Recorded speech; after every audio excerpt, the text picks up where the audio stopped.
Hi, my name is Ilma and welcome to my channel. I've been posting Christian blogs 12 straight years every day. Today I'd like to share Exodus 21 verses 28 to 36. Here's the word of God. When an ox gores a man or a woman to death, the ox shall be stoned and its flesh shall not be eaten, but the owner of the ox shall not be liable.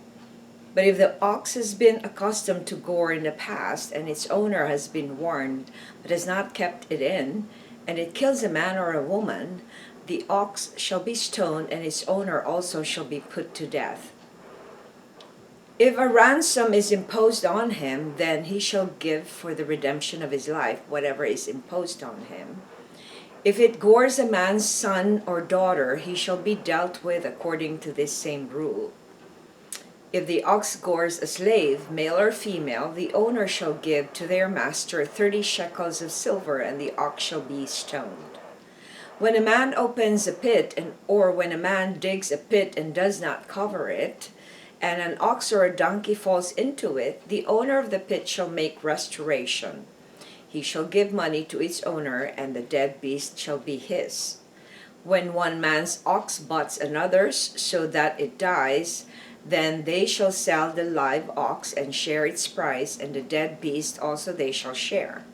Or, if it is known that the ox has been accustomed to gore in the past, and its owner has not kept it in, he shall repay ox for ox, and the dead beast shall be his. Exodus 21, 28 to 36. Here's the poem I wrote inspired by those verses. Laws regarding animal control and restitution. When we own animals, we are responsible for them. If they hurt someone, there ought to be a restitution to the aggrieved. The Lord ensures that human life is more precious to him than beasts. He sets boundaries to owners of animals to keep human life preserved. Here's my commentary. Isn't it interesting that God didn't forget animals in these following laws stipulated in this account?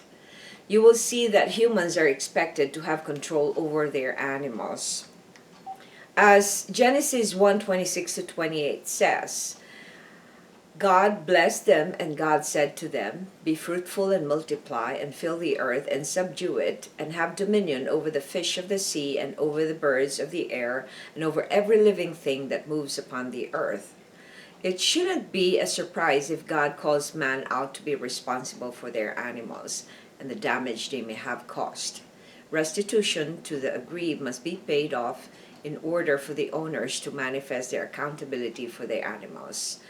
Sadly, in our world today, we sometimes forget the boundaries through laws that God gave for us to follow. We violate them. Reflection. How can domesticating animals be a danger for us to violate God's boundaries?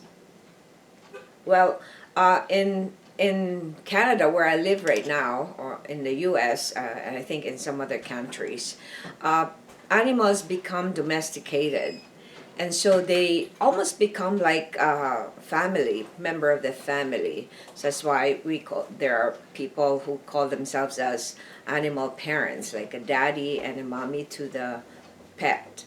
But if you look at it, God didn't make animals that way.